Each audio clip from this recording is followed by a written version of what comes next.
ही मोगलाई संस्कृती नाही. मात्र याबाबत आता अजित पवार कुठेतरी ट्रोल होताना दिसत आहेत.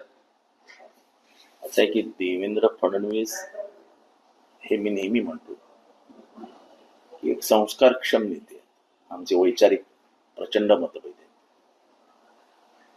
त्याच्यामुळे त्यांनी झालेल्या संस्कारातनं ते संस्कार विसरले नाही. आमचे संस्कार विसरतात. त्याच्यामुळे भारतीय परंपरा आहे. आपल्या इथे श्रावण बाळाचं उदाहरण आहे.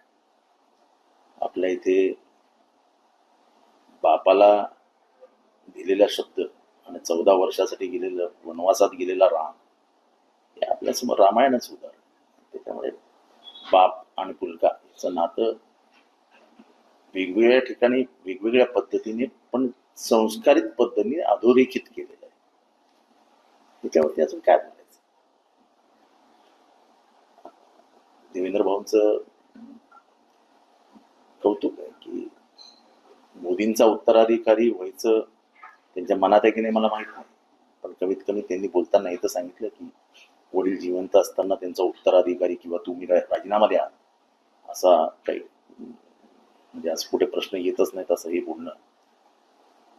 मला वाटतं की त्यांच्या बोलण्यातनं महाराष्ट्राला जे काही समजायचं ते समजून घेतलंय महाराष्ट्राने. आता एक संस्कृती समोर येते भारताची, पण मी मोगलाई नाही असं देखील ते म्हणाले. कुठेतरी संस्कृती आता ते जाऊ दे, ते भारत ते मोगलाई नाही वगैरे याच्यावर काही मला बोलायचं नाहीये.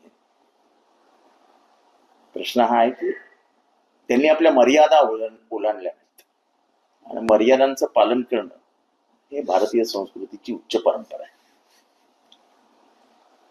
मात्र त्यातच कुठेतरी अजित पवार हे ट्रोल मला होताना त्याच्यावरती- दिसतात. त्यांनी अनेक मर्यादा ओलांडल्या मला का? त्याच्यावरती काही बोलायचं हातभार नाही. लावून त्यांनी मला त्याच्यावरती काही बोलायचं नाही की देवेंद्र फडणवीसांनी हे बोलणं की वडील जिवंत असताना त्यांचा उत्तराधिकारी सोडला जात नाही किंवा वडिलांना घरी बसवणं ही भारतीय संस्कृतीत नाही. ह्याच्यात खूप काय आलं.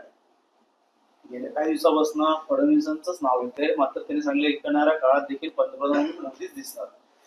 असं की तो त्यांच्यातले संस्कार दिसत आहेत ना. परत एकदा सांगतो की त्यांच्या आणि आमचे वैचारिक मतभेद आहेत, पण बापाला बाजूला ढकलून सिंहासनावर बसणं हे त्यांच्या मनाला पटत नाही म्हणून ते बोलले. गेल्या काही दिवसापासून शिवसेना असेल राष्ट्रवादीमध्ये गद्दार असं स्टॅम्प लागलेलं दिसून येत आहे. त्यामुळे कुठेतरी अजून ते लाभलेले स्टॅम्प काय पुसता येतात का? ते दीवार पिक्चर मध्ये लिहिलेलं ना मेरा बाप चोर आहे ते पुसता आलं का?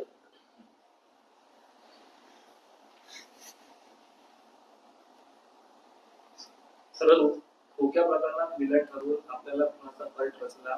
त्याचबरोबर राजस्थान मधून मला मारण्याकरिता गुंड आले होते, मी मास्क खातो असं देखील त्यांना सांगण्यात आलं. तसं सुरेश देसाईने एका पोर्टलवरती असा दावा मला केला. याच्यातलं काही माहित नाही. त्याच्यामुळे याच्यावर काही विष्णूने माझा फोन केला पाहिजे मला याच्यातलं काही माहित नाही. याच्यावर काही बोलणार.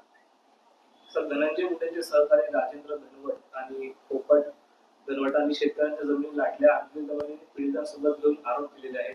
शेतकरी जमिनी लाटल्या जातात. 700 एकर जमिनींचा घोटाळा आहे. दलित, मागासवर्गीय, अनेक गरीब शेतकऱ्यांना दमदाटी करून त्यांच्या खोट्या सह्या घेऊन, कोणा आंधळ्याची खोटी सही घेऊन अनेक घोटाळे झालेले आहेत.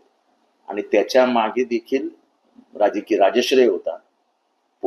ज्या पोलिसांनी त्याची चौकशी सुरू केली किंवा गुन्हे नोंदवले त्या सगळ्यांना अँटी करप्शन मध्ये अडकवण्यात आलं. हे प्रचंड मोठं रॅकेट आहे आणि त्या रॅकेटचा टोक कुठे जातं हे आता शोधावं. ही दहशत कधी कमी होणार अशा वेळी दहशतीचा प्रश्न नाही. जवळजवळ 700 एकर जमीन आहे त्या भागामध्ये. ही अशाच पद्धतीने घेण्यात आलेली आहे. शेतकऱ्यांना बोलून दिलं जात नाही. त्यामुळे पुढे अंजली आता ते शेवटी शेतकरी मार्ग शोधतात.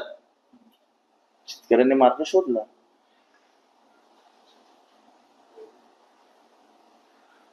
आणि एक खरे आहे की ती 700 एकर जमीन आहे. 700 एकर.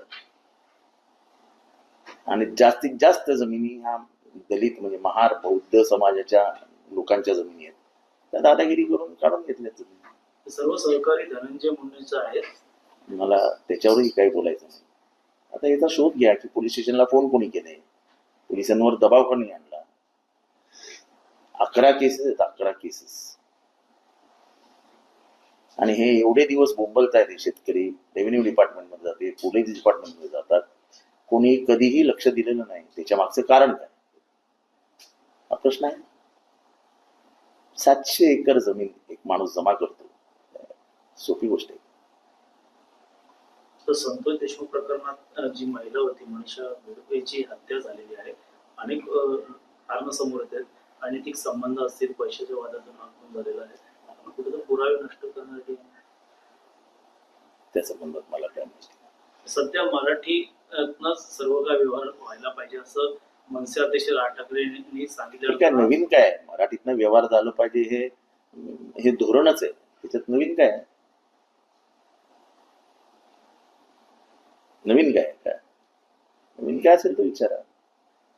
तेच उघडत बसायचं त्या बरोबर नाही. सर, काल त्यांनी एका खाजगी कंपनी मधल्या वॉचमॅनला देखील मराठीमध्ये अपवाद केल्याबद्दल त्यांनी मनसे स्टँडली उत्तर दिलेले आहे.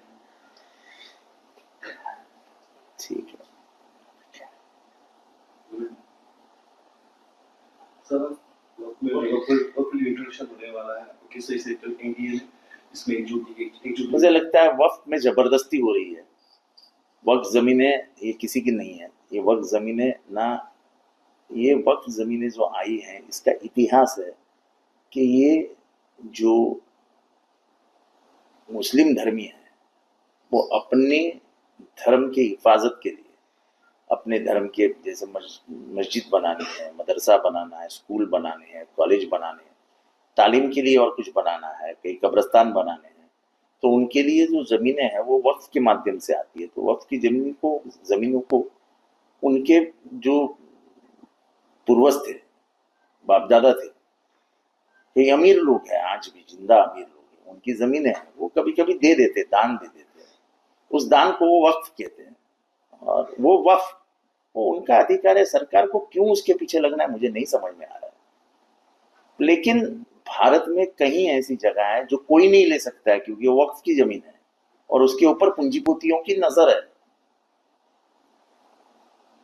शायद किसी को मालूम नहीं है कि अंबानी का घर जिस जमीन पे है वो भी वक्फ की जमीन है. कहते हुए शर्म आती है कि कौम के यानी मुसलमानों के ही प्रतिनिधियों ने उस जमीन को बेचने में मदद की थी, देने में मदद की थी.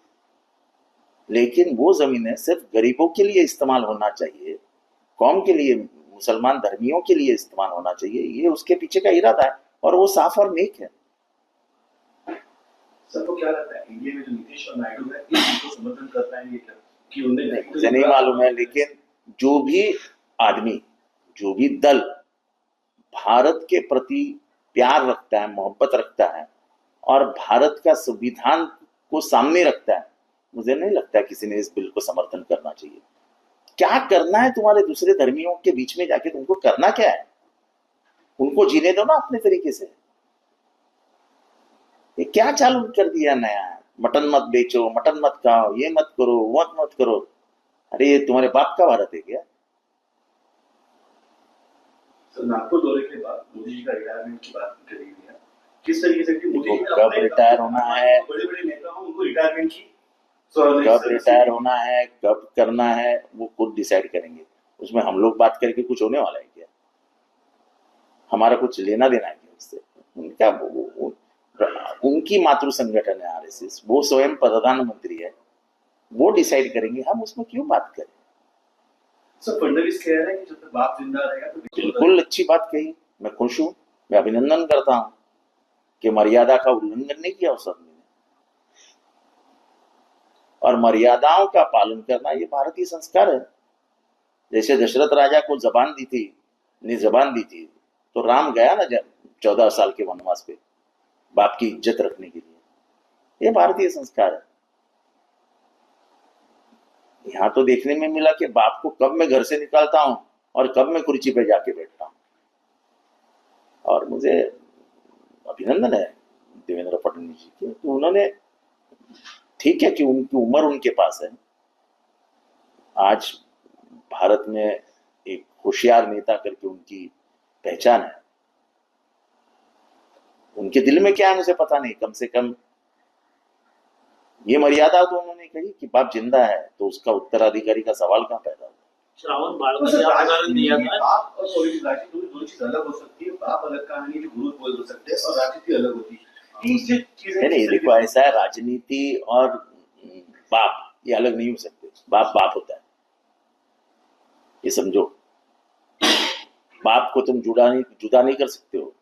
जिसने तुमको ये दिन दिखाया उसको तुम किसके कारण दिखे? महाराष्ट्र किसके कारण जीते उन लोग? मोदी के कारण ना। तो मोदी बाप ही होता है ना,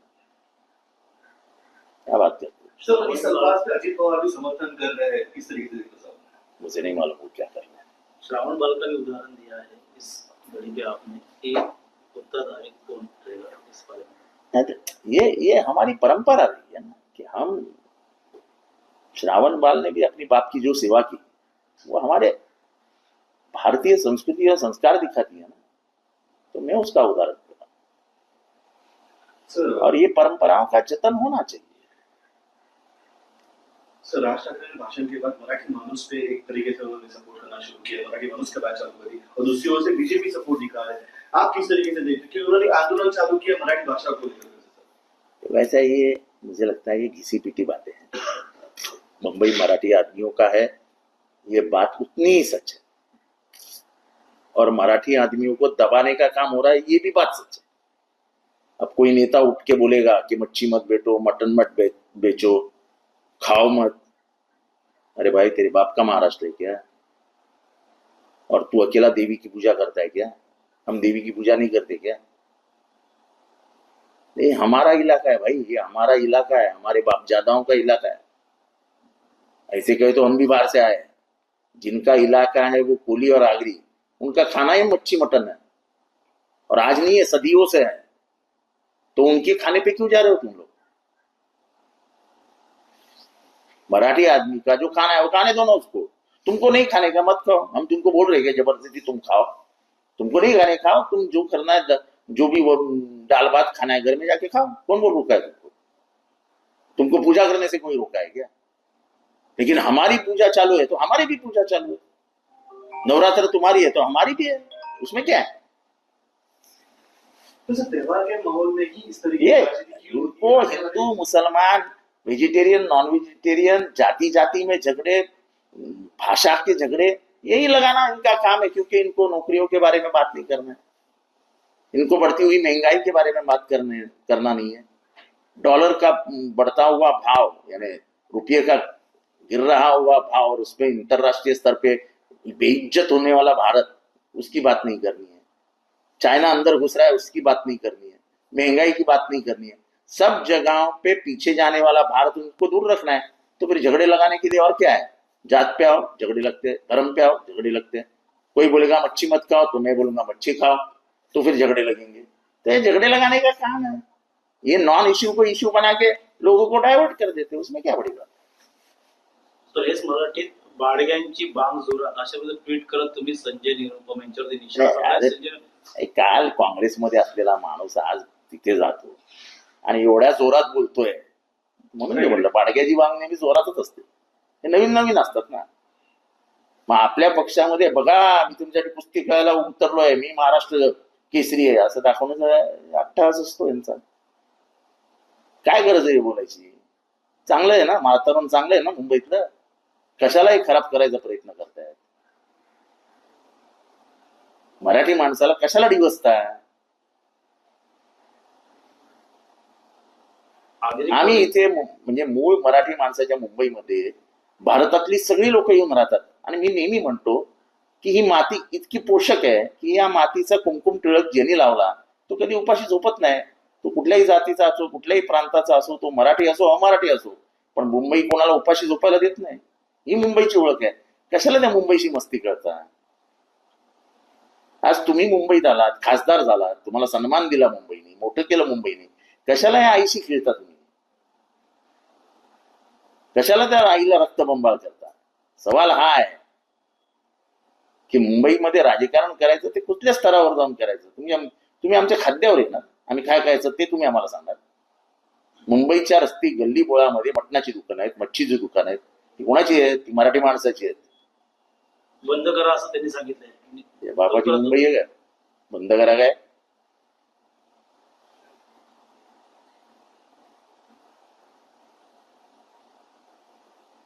असं वाटतं सणामध्ये जर बंद करायचं अहो, पण कशाला का बंद करायचा, कशाला वाद वाढवायचे सगळे? काय मिळतं यांना हे वाद वाढवून? कोण बोलतं का? तुमच्या देवीच्या तुम्ही पूजा करताय, कोण बोलतं का? उत्तर भारतातली छठ पूजा एवढ्या मोठ्या उत्साहात पाळत होती, मराठी माणूस सामील झाला ना त्याच्यात? काय बोलतो का मराठी माणूस? नाही.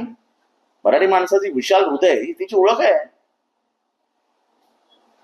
देशाला सामावून घेणारा महाराष्ट्र ही महाराष्ट्राची ओळख आहे. महाराष्ट्र संकुचित बुद्धीचा नाही आहे. आणि कोणी उठायचं आणि सांगायचं हे बंद करा, ते बंद करा, आता हे करू नका, आता ते करू नका. अरे काय तुमचा संबंध? मुंबईने तुम्हाला आपलं मानलं म्हणजे तुम्ही मुंबईचे मालक नाही झाले.